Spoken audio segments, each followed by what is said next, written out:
أعوذ بالله من الشيطان الرجيم واتل عليهم نبأ إبراهيم إذ قال لأبيه وقومه ما تعبدون قالوا نعبد أصناما فنظل لها عاكفين قال هل يسمعونكم إذ تدعون أو ينفعونكم أو يضرون قالوا بل وجدنا آباءنا كذلك يفعلون صدق اللہ العظیم۔ سب تعریف حمد ثنا اللہ رب العالمین احکم الحاکمین کے لیے، جو ساری کائنات کا خالق، مالک، رازق اور تنہا اس کائنات میں متصرف اور مختار ہے۔ اللہ تعالیٰ کی ذات ہمیشہ سے ہے اور اس نے ہمیشہ تک رہنا ہے، نہ اس کی کوئی ابتدا ہے نہ اس کی کوئی انتہا ہے۔ ہر چیز کو فنا ہے، صرف اللہ کی ذات کو بقا ہے۔ درود شریف اللہ تعالیٰ کے سب نبیوں رسولوں پر، بالخصوص نبی آخر الزمان امام الانبیاء حضرت محمد مصطفیٰ صلی اللہ تبارک و تعالی علیہ وآلہ وسلم کی ذات گرامی پر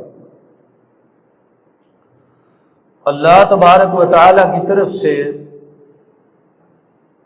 رضوان کا نزول صحابہ اکرام رضوان اللہ علیہ اجمعین پر اور رحمتوں برکتوں کا نزول علماء کرام ائمہ حدیث پر۔ حضرات گرامی، پڑھی گئی آیات قرآن پاک کا 19واں پارہ سورۃ الشعراء آیت 69 سے بعد کی بھی چند آیات۔ ان آیات بابرکات میں اللہ تبارک و تعالی نے اپنے نبی و خلیل حضرت ابراہیم علیہ السلام کا تذکرہ فرمایا، جیسا کہ گزشتہ خطبہ میں آپ نے سنا۔ حضرت ابراہیم علیہ السلام کہ تذکرہ مبارک کی ابتدا ہوئی اور اس میں صرف وہ حصہ آیا تھا کہ جب بچپن میں حضرت ابراہیم علیہ السلام نے مظاہر قدرت سے، یعنی اللہ تعالیٰ کی بڑی بڑی نشانیوں سے، سورج، چاند اور ستاروں سے قوم کو رب کی پہچان کرائی اور بتایا کہ یہ رب نہیں ہے، رب وہ ہے، عبادت کا حقدار وہ ہے جس نے انہیں پیدا فرمایا ہے۔ حضرت ابراہیم علیہ السلام کی سیرت اور ان کے واقعات کا جو تذکرہ صرف قرآن پاک میں ہے، اور ساتھ ساتھ جو کچھ احادیث مبارکہ میں تذکرہ آیا ہے، اگر ہم اسی تذکرے کو پورا کریں تو اس کے لیے 8-10 خطبات بھی کافی نہیں ہے۔ 2 خطبات باقی ہیں عید الاضحیٰ سے پہلے، اس لیے مختصر تذکرہ کر کے بعض امور کا ذکر آئے گا اور بعض کا ذکر چھوٹ جائے گا۔ آج کا جو ان کی مبارک زندگی کا تذکرہ ہے، جو حصہ ہے، سورۃ الشعراء میں یہ حصہ ہے کہ جب حضرت ابراہیم علیہ السلام نے اپنی قوم کو اور اپنے والد صاحب کو دعوت دی، دونوں کو دعوت، قوم کو دعوت، والد کو دعوت، اور پھر بات اس سے آگے بھی بڑھتی ہے کہ حضرت ابراہیم علیہ السلام پھر بادشاہ کو بھی دعوت دیتے، پھر ان سب سے ٹکراؤ ہوتا ہے، ٹکراؤ کے بعد کے معاملات بھی اللہ تبارک و تعالیٰ نے ذکر فرمائے۔ تو آئیے اس حصہ پر غور کرتے ہیں۔ رب کریم نے اس سورۃ مبارکہ میں کئی انبیاء کا تذکرہ فرمایا۔ سورت کا نام ہے شعراء، چھوٹی سورت ہے، بہت بڑی نہیں ہے، لیکن اس کی ایک انفرادیت یہ ہے کہ اس کی آیات بہت چھوٹی چھوٹی ہے، اس لیے اس سورت میں آیات کی تعداد بہت ہے، اور اس سورت میں اللہ تعالیٰ نے انبیاء کے واقعات ذکر فرمائے، کئی انبیاء کے۔ سورت کا نام ہے شعراء۔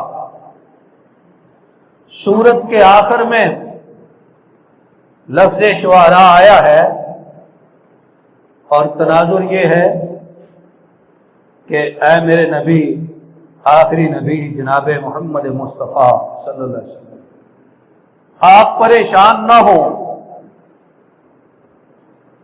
منکرین رسالت نے پہلے انبیاء اور رسول کی بھی رسالت کا انکار کیا تھا، لہذا آپ ان کے واقعات سامنے رکھیں۔ یہ آپ کو شاعر کہتے ہیں، انہیں پتہ نہیں ہے کہ شعراء کی حقیقت کیا ہے، لہذا شعراء کی حقیقت اس سورۃ مبارکہ میں بیان فرمائی، تو اس کا نام سورۃ الشعراء رکھ دیا گیا۔ یا اللہ تبارک و تعالیٰ نے فرمایا وَاتْلُ عَلَيْهِمْ نَبَأَ إِبْرَاهِيمَ، ابراہیم کی خبر پڑھ کے سنائیں۔ اللہ تعالیٰ نے اپنے پیارے نبی جناب محمد مصطفیٰ صلی اللہ علیہ وسلم کو حکم فرمایا کہ ابراہیم کی خبر آپ پڑھ کے سنائیں، لہذا یہ حکم الہی ہے، اور ہمارے نبی کریم صلی اللہ علیہ وسلم کی سنت ہے حضرت ابراہیم کا تذکرہ کرنا اور ان کا واقعہ پڑھ کے سنانا۔ اللہ کا حکم ہے کہ لوگوں کو پڑھ کے سنائیں۔ وَاتْلُ عَلَيْهِمْ نَبَأَ إِبْرَاهِيمَ، ابراہیم کی خبر انہیں تلاوت کر کے سنائیں۔ یا واقعہ آیا ہے اپنے والد کو اور قوم کو سمجھانے کا اور انہیں توحید کی طرف دعوت دینے کا۔ تو یہ بات امر واقعہ ہے کہ جس کو اللہ نے توحید دی، جس کو اللہ نے ہدایت دی، جس کو اللہ نے حقیقت بتائی، وہ حق پر ہے۔ رشتوں اور ناتوں کا معاملہ اپنی جگہ پر ہے۔ یہاں یہ کہنا کہ چونکہ وہ والد ہیں اور یہ بیٹے ہیں، تو یہ کیسے ہو سکتا ہے کہ بیٹے کو زیادہ علم مل گیا ہو، بیٹے کو ان باتوں کی سمجھ آ گئی ہو جن کی سمجھ باپ کو نہیں ہے۔ یہ تو امر واقعہ ہے، مشاہدہ ہے لوگوں کا، ایسا ہوتا ہے۔ کئی لوگ ہیں کہ باپ جو ہے وہ صاحب علم نہیں ہے، بیٹا صاحب علم ہے، یہ تو عام لوگوں میں بھی ہوتا ہے۔ اور انبیاء کرام کا جو سلسلہ ہے، یہ تو اللہ تبارک و تعالیٰ کی خاص عنایت ہے کہ اللہ جس کو چاہے نبوت اور رسالت کا تاج عطا فرماتے ہیں۔ یہ محنت سے، کوشش سے اور کسی کے دینے سے منصب نہیں ملتا۔ نبوت اور رسالت کا منصب اللہ تعالیٰ عطا کرتے ہیں جس کو عطا کریں۔ اب دیکھیں کیسے گھر میں پیدا ہوئے کہ جس گھر والے بت پرست تو تھے ہی، ساری قوم ہی بت پرست تھی، اور مظاہر قدرت کی پرستش بھی کرتے تھے، ستاروں کی، چاند کی، سورج کی۔ بت پرست تو تھے ہی، لیکن یہ بت فروش بھی تھے، بنا بنا کے بیچتے تھے۔ اب مشرک کی عقل کا اندازہ لگائیں کہ جس کو خود بنایا اپنے ہاتھوں سے کسی بنانے والے نے، اور بنا کے دوسرے کو ایسے ہی نہیں دیا بلکہ بیچا، اس کے پیسے لیے، اور وہ خریدا گیا۔ جب خریدا گیا تو اسے معبود بنا لیا گیا۔ اندازہ فرمائیے کہ مشرک کی عقل اس بات کو نہیں سمجھتی کہ اس کو خود خریدا گیا ہے۔ حضرت ابراہیم علیہ السلام اس گھر میں پیدا ہوئے جو بت فروش بھی تھے، لہذا ایک دن اصل میں ہوا یوں تھا کہ قوم کے لوگوں نے حضرت ابراہیم کے والد کو کئی دفعہ کہا کہ تمہارا بیٹا ہمارے معبودوں کے خلاف باتیں کرتا ہے۔ تو ایک دفعہ سارے اکٹھے ہو کے آ گئے، حضرت ابراہیم کے والد کو بھی ساتھ لیا اور کہا کہ ابراہیم سے بات کرتے ہیں۔ اللہ تعالیٰ نے وہ واقعہ، وہ موقع یہاں پہ ذکر فرمایا۔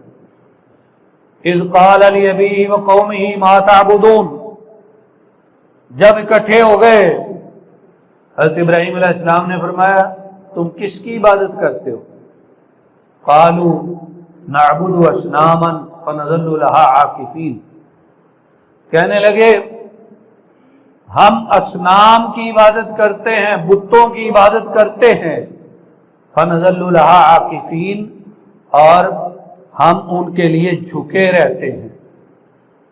عاکف کا معنی جھکنا بھی ہے، عاکف کا معنی ٹھہرنا بھی ہے، اور اسی کو قرآن پاک نے استعمال کیا ہے دوسرے مقام پہ وَأَنْتُمْ عَاكِفُونَ، کہ جب تم مسجد میں اعتکاف کر رہے ہو۔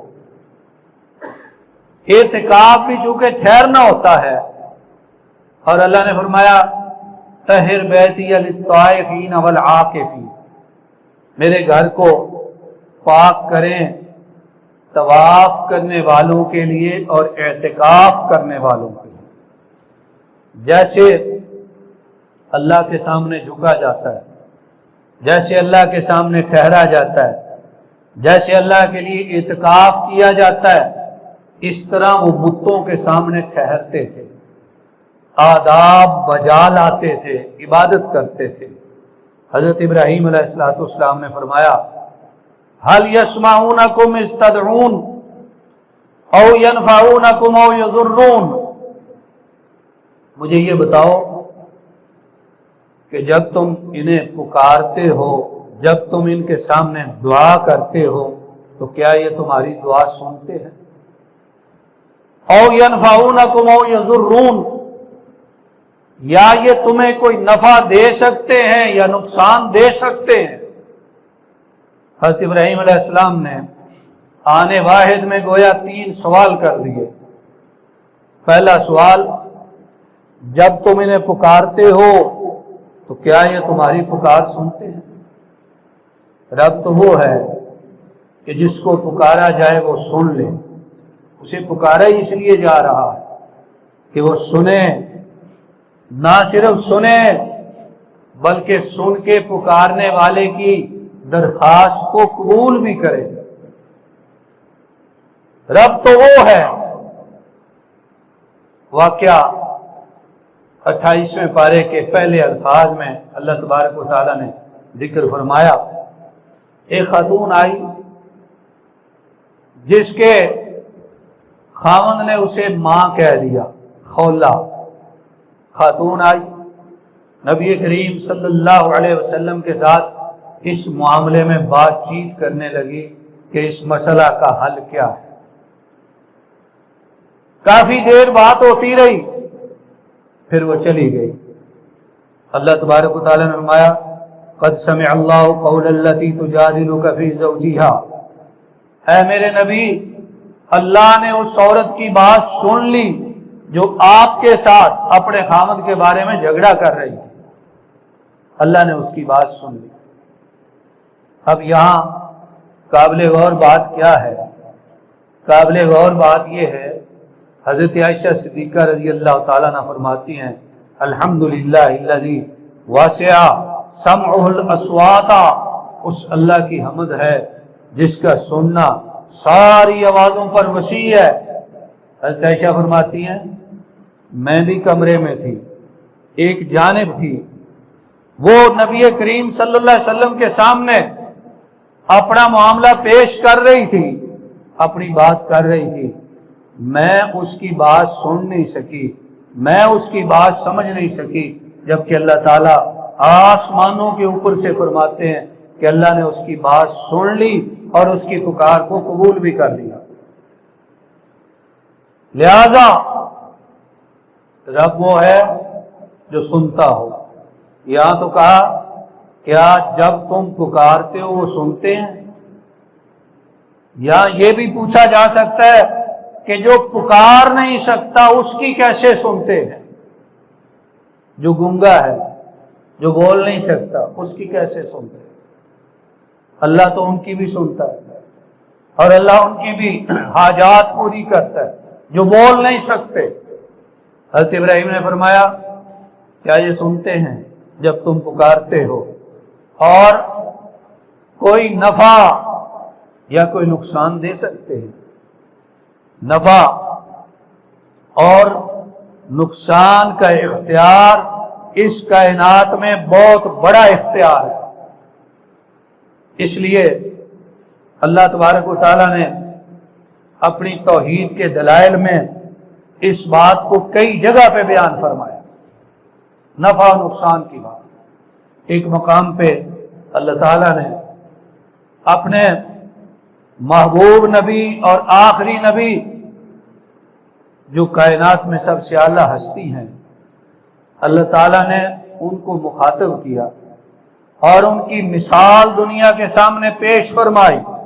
فرمایا وَإِن يَمْسَسْكَ اللَّهُ بِضُرٍّ فَلَا كَاشِفَ لَهُ إِلَّا هُوَ، اے میرے پیارے، اگر اللہ آپ کو کوئی تکلیف پہنچانا چاہے تو اس کے سوا اسے کوئی دور کرنے والا نہیں۔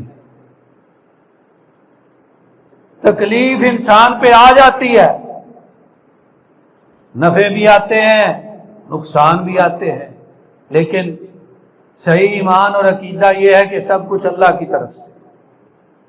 فرمایا کیا یہ تمہیں کچھ نفع دیتے ہیں یا نقصان دے سکتے ہیں؟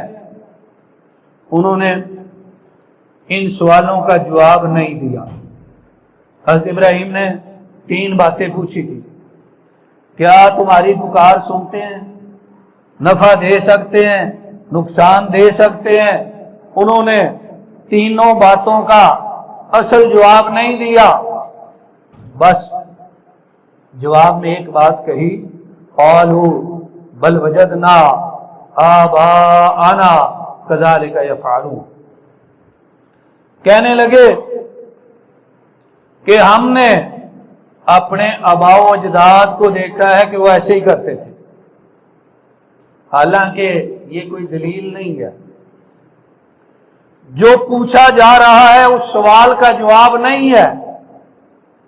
کہنے لگے جی ہمارے بڑے ایسے کرتے تھے۔ کسی کے بڑے کا یا بڑوں کا کسی نظریے پہ ہونا یہ حق کی دلیل نہیں ہے۔ حق کسی کے بڑوں کی پیروی یا عدم پیروی کا محتاج نہیں ہے، حق حقی ہوتا ہے۔ لہذا آج بھی اگر کسی کے عقیدے کی اصلاح کی جائے، کسی کو سمجھایا جائے اور کہا جائے کہ تمہارا فلاں فلاں نقطہ نظر درست نہیں، تمہارے عقیدے میں عمل میں فلاں کمی ہے، وہ کہتا ہے ہمارے آباء و اجداد صدیوں سے ایسے کرتے رہے، کیا وہ غلط تھے؟ لہذا یہ بات صحیح نہیں ہے دلیل کے اعتبار سے اپنے بڑوں کو پیش کرنا۔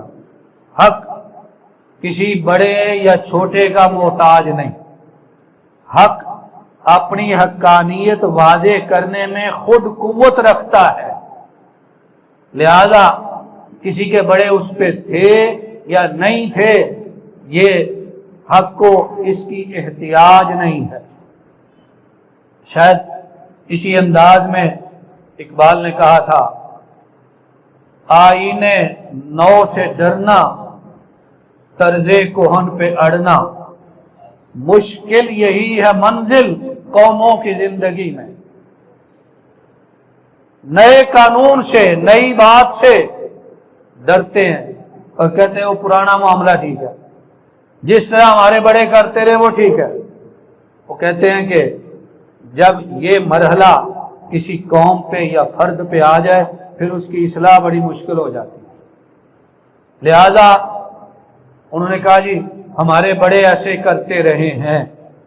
حضرت ابراہیم علیہ السلام نے پھر ان کے جواب میں وہی بات کہی جو جواب انہوں نے دیا تھا، قال افرأیتم ما کنتم تعبدون انتم وآباؤکم الاقدمون، فرمایا دیکھو جن کی تم عبادت کرتے ہو، تم اور تمہارے پہلے آبا کرتے رہے، فإنہم عدو لی الا رب العالمین، وہ سب میرے دشمن ہیں سوائے جہانوں کے پروردگار کے۔ فرمایا میں انہیں رب نہیں مانتا، میں ان کی بندگی کرنے والا نہیں ہوں۔ دشمن کا معنی یہ ہے کہ مجھے ان کے ساتھ محبت الوہیت نہیں ہے۔ جیسے گزشتہ خطبہ میں بات گزری تھی، کہا کہ میں چھپ جانے والوں سے محبت نہیں رکھتا، مطلب یہ ہے کہ جو محبت الوہیت ہے، محبتوں میں بھی فرق ہوتا ہے، ہر محبت ایک جیسی نہیں ہوتی، اور محبت کے بھی درجات ہوتے ہیں، جن سے کی جاتی ہے ان کے بھی درجات ہوتے ہیں، ہر ایک سے محبت ایک جیسی نہیں کی جا سکتی۔ صرف خلاصہ بتا رہا ہوں کہ کسی انسان کے دل میں اگر اللہ کی محبت اور اللہ کے رسول کی محبت سب محبتوں سے زیادہ نہ ہو تو وہ بندہ مومن نہیں ہے۔ اپنی محبتوں کو دیکھیں، اپنی محبتوں کا جائزہ لیں، اپنے دل سے پوچھیں کہ کس کے ساتھ محبت زیادہ ہے۔ یہ بات دوسری طرف نہ نکل جائے۔ ہم آتے ہیں حضرت ابراہیم علیہ السلام کی بات پہ، فرمایا میں ان سب کو نہیں مانتا، صرف رب العالمین کو مانتا ہوں۔ وہ کہنے لگے رب العالمین کون ہے جس کو تم مانتے ہو؟ اس رب کا تعارف تو کراؤ، اس رب کے اقتدار اور اختیار کا ذرا نقشہ تو پیش کرو۔ حضرت ابراہیم علیہ السلام نے فرمایا الذی خلقنی فہو یہدین، میرا اللہ وہ ہے جس نے مجھے پیدا کیا اور وہی مجھے ہدایت دیتا ہے۔ خالق بھی وہ ہے، ہادی بھی وہ ہے۔ ہدایت کے اسباب دنیا میں بہت ہیں لیکن ہدایت دینے والا اللہ ہے۔ اس لیے اللہ تعالیٰ نے ایک موقع پر اپنے محبوب پیغمبر جناب محمد مصطفیٰ صلی اللہ علیہ وسلم سے فرمایا تھا انک لا تہدی من احببت، اے میرے محبوب جسے آپ پسند کریں آپ ہدایت نہیں دے سکتے، ہدایت اسے ملتی ہے جسے اللہ دینا چاہے۔ حضرت ابراہیم علیہ السلام نے فرمایا میرا اللہ وہ ہے جس نے مجھے پیدا کیا اور وہی ہدایت دیتا ہے۔ میں نے عرض کی کہ ہدایت کے اسباب ہوتے ہیں لیکن ہدایت دینے والا اللہ ہے۔ تخلیق کے اسباب ہیں لیکن پیدا کرنے والا اللہ ہے۔ آپ دیکھیں کہ تخلیق کے اسباب ہیں، جو اللہ نے نظام بنایا ہے، میاں بیوی ہیں، ساری زندگی اکٹھے گزار دی، ڈاکٹروں نے کہا ان میں کوئی کمی نہیں ہے لیکن اولاد نہیں ہو رہی، کیوں؟ اس لیے کہ پیدا کرنے والا اللہ ہے، اسباب موجود، ان اسباب کو کارگر کرنا یہ اللہ کی مرضی ہے، چاہے تو ان اسباب سے وہ کام ہو جائے، وہ نہ چاہے تو نہ ہو۔ لہذا فرمایا میرا اللہ وہ ہے جو پیدا کرتا ہے، ہدایت دیتا ہے، والذی هو یطعمنی ویسقین، اور میرا اللہ وہ ہے جو مجھے کھلاتا ہے، جو مجھے پلاتا ہے۔ ارشاد گرامی کا مطلب یہ ہے کہ رزق کے اسباب اس کے ہاتھ میں ہیں، وہی کھلانے والا، وہی پلانے والا۔ ایک مقام پہ اللہ نے فرمایا کائنات کے لوگوں، وما خلقت الجن والانس الا ليعبدون ما اريد منهم من رزق وما اريد ان يطعمون، میں نے جنوں اور انسانوں کو اپنی عبادت کے لیے پیدا کیا، میں نہ ان سے رزق چاہتا ہوں نہ میں ان سے کھانا مانگتا ہوں، اس لیے کہ میں اللہ ہوں اور میں ہی بڑا رزق دینے والا ہوں اور میں ہی مضبوط قوتوں کا مالک ہوں۔ لہذا حضرت ابراہیم علیہ السلام نے رب کی پہچان اور تعارف میں یہ بات فرمائی کہ وہ کھلاتا ہے، وہ پلاتا ہے۔ مزید فرمایا وَإِذَا مَرِضْتُ فَهُوَ يَشْفِينِ، جب میں بیمار ہو جاتا ہوں تو شفا وہ دیتا ہے۔ اب ہر چیز اللہ کی مرضی سے ہے، بیماری بھی اللہ کی طرف سے ہے، لیکن یہاں پہ بیماری کی نسبت اپنی طرف کر دی اور شفا کی نسبت اللہ کی طرف کر دی۔ اور پیارے رسول صلی اللہ علیہ وسلم دعا فرمایا کرتے تھے، ایک دعا میں فرماتے ہیں اللہم اشفی انت الشافی لا شافی الا شفاؤک، اور ایک دعا میں فرماتے لا شفاء الا شفاؤک، اللہ تیری شفا کے سوا کوئی شفا نہیں اور تیرے علاوہ کوئی شافی نہیں۔ شفا بھی اس کے ہاتھ میں ہے اور شافی بھی وہ ہے۔ یہاں بھی وہی بات ہے، اسباب ہیں دنیا میں شفا کے، ڈاکٹر ہیں، حکیم ہیں، دوائیاں ہیں، اور ہمارے پیارے نبی جناب محمد مصطفیٰ صلی اللہ علیہ وسلم کا ارشاد ہے کہ اللہ تعالیٰ نے کوئی بیماری ایسی نہیں اتاری جس کی شفا نہ اتاری ہو۔ تو بیماریاں بھی اللہ کی طرف سے اور شفا بھی اللہ کی طرف سے، لیکن یہاں ادباً بیماری کو اپنی طرف منسوب کر لیا کہ میں جب بیمار ہوتا ہوں تو شفا اللہ دیتا ہے۔ یہ بھی عقائد میں سے بڑا عقیدہ ہے، لوگوں کے عقائد کمزور ہو گئے کہ فلاں کی وجہ سے بیمار ہو گئے، یا تم جیسے مرضی کر لو شفا نہیں ملے گی، جب تک تم فلاں درگاہ پہ نہ جاؤ تمہیں شفا نہیں ملے گی۔ اس طرح کے عقائد لوگوں کے ہاں کمزور ہو گئے۔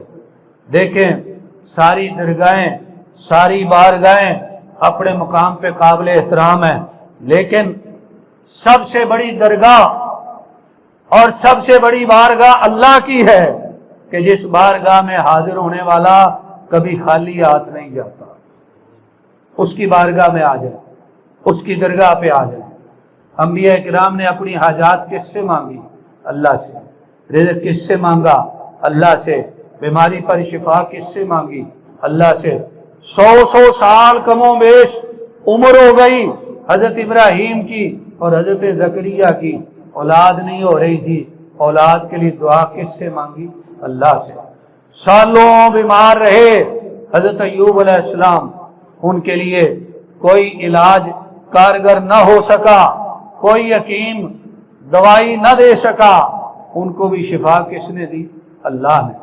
لہذا انبیاء کرام نے اپنے واعظ میں، اپنی تبلیغ میں بنیادی بات جو سمجھائی اور تمام انبیاء نے سمجھائی، وہ بات یہی ہے کہ اللہ سے تعلق جوڑو، اللہ سے مانگو، اللہ کے آگے جھکو، اللہ کی عبادت کرو، وہی رزق دیتا ہے، وہی بیماری اور شفا دیتا ہے، وہی پیدا کرتا ہے اور وہی ہدایت دیتا ہے۔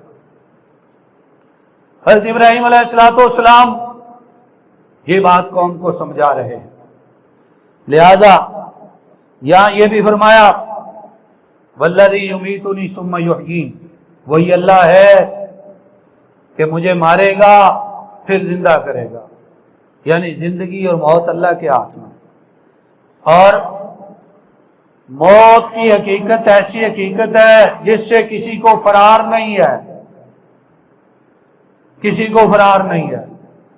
حضرت آدم علیہ السلام سے لے کر آج تک جتنے بھی آئے وہ نیک تھے یا بد تھے، اللہ کے محبوب تھے یا مغضوب تھے، جو بھی آئے اپنا اپنا وقت گزار کے چلے گئے۔ ایک ہستی حضرت مسیح علیہ السلام کی ایسی ہے کہ انہیں زندہ آسمانوں پہ اٹھا لیا گیا، لیکن اللہ کے پیارے نبی صلی اللہ علیہ وسلم فرماتے ہیں کہ قیامت سے پہلے وہ بھی زمین پر اتارے جائیں گے، زندگی گزاریں گے، پھر وفات پائیں گے، اور ایک روایت میں ہے کہ میرے حجرے میں ہی وہ دفن کیے جائیں گے۔ لہذا حیات اور موت کا نظام اللہ کے ہاتھ میں ہے۔ یہ بات حضرت ابراہیم علیہ السلام نے قوم کو سمجھائی، اور ساتھ یہ فرمایا والذی اطمع ان یغفر لی خطیئتی یوم الدین، اسی اللہ پہ میں امید و آرزو رکھتا ہوں کہ اللہ روز قیامت ہماری خطاؤں سے درگزر کرے گا۔ زندگی بھی اس کے ہاتھ میں، موت بھی اس کے ہاتھ میں، روز قیامت کی بخشش و کامیابی بھی اس کے ہاتھ میں۔ لہذا انبیاء کرام نے اپنی قوموں کو یہی تبلیغ فرمائی، یہی واعظ فرمایا، یہی درس دیا کہ اللہ کی طرف آ جاؤ۔ حضرت ابراہیم علیہ السلام نے اپنی قوم اور والد صاحب کو یہ واعظ کیا، اور پھر یہ بات آگے چلی جاتی ہے 16ویں پارے کی سورہ مریم میں۔ اللہ تبارک و تعالیٰ نے وہاں کچھ تفصیل ذکر فرمائی کہ حضرت ابراہیم علیہ السلام نے اپنے والد کو جب تبلیغ کی، دین کی بات سمجھائی، اللہ کی توحید بتائی، تو والد نے انکار کیا، اور ان کا باہمی اختلاف شدید ہو گیا، حتیٰ کہ حضرت ابراہیم علیہ السلام کو گھر چھوڑ کے جانا پڑا۔ ان کی زندگی کا ایک حصہ یہ بھی ہے۔ اس دوران ایک معاملہ یہ بھی پیش آیا کہ حضرت ابراہیم علیہ السلام کا سامنا بادشاہ سے ہوا۔ شاہ وقت نے، جو اپنے آپ کو خدا کہلاتا تھا، حضرت ابراہیم علیہ السلام سے پوچھا کہ تمہارا رب کون ہے؟ حضرت ابراہیم علیہ السلام نے رب کی پہچان کرائی، ایک بڑی دلیل پیش کی، فرمایا میرا رب وہ ہے جو زندہ کرتا ہے اور مارتا ہے۔ اس نے کہا میں بھی زندہ کرتا ہوں، میں بھی مارتا ہوں۔ لہذا اس نے کیا کیا؟ مفسرین فرماتے ہیں کہ ایک قیدی بلایا جس پر قتل کا حکم دیا گیا تھا کہ اس کو قتل کر دیا جائے۔ اس نے کہا میں نے اس کو آزاد کر دیا، اسے قتل نہیں کیا جائے، میں نے اس کو زندگی دے دی۔ اور ایک بے گناہ آدمی کو پکڑا اور اسے قتل کر دیا، کہنے لگا اس کو میں نے موت دے دی۔ حضرت ابراہیم علیہ السلام نے حالانکہ جو دلیل پیش کی تھی وہ یہ تھی کہ میرا رب زندگی بخشتا ہے، نیست سے ہست عطا کرتا ہے، یعنی میرا رب بندے کو بناتا ہے جبکہ وہ پہلے نہیں ہوتا، نئے سرے سے بناتا ہے۔ تم نے تو بنے ہوئے ایک بندے کو چھوڑا ہے، تم نے کون سی زندگی بخشی ہے؟ لہذا حضرت ابراہیم علیہ السلام نے باوجود کہ درست دلیل پیش فرمائی، اسے سمجھ نہ آئی تو حضرت ابراہیم علیہ السلام نے ایک اور دلیل پیش فرمائی، فرمایا میرا رب سورج کو ہر روز مشرق سے طلوع کرتا ہے، اگر تو رب ہے تو اس کو مغرب سے طلوع کر۔ حضرت ابراہیم علیہ السلام نے دوسری دلیل پیش فرمائی۔ لہذا حضرت ابراہیم علیہ السلام کی زندگی اور ان کی سیرت و کردار سے ہمیں یہ بات سمجھ آتی ہے کہ انہوں نے توحید کا درس دیا، اللہ کی وحدانیت، اللہ کی ذات کی پہچان، اور دوسرے لفظوں میں یہ کہنا چاہیے کہ بندوں کو بندوں کے رب کے ساتھ جوڑا۔ اور یہی وہ عمل مبارک ہے جو تمام انبیاء کرام کرتے رہے، اور یہ سلسلہ ہمارے نبی، اللہ کے آخری نبی حضرت محمد مصطفیٰ صلی اللہ علیہ وسلم پہ اختتام پذیر ہوتا ہے۔ تو چند باتیں سیرت حضرت ابراہیم علیہ السلام کے حوالے سے آپ کی خدمت میں عرض کی ہیں۔ اللہ تعالی عمل کی توفیق عطا فرمائے، آمین۔ وآخر دعوانا ان الحمد للہ رب العالمین۔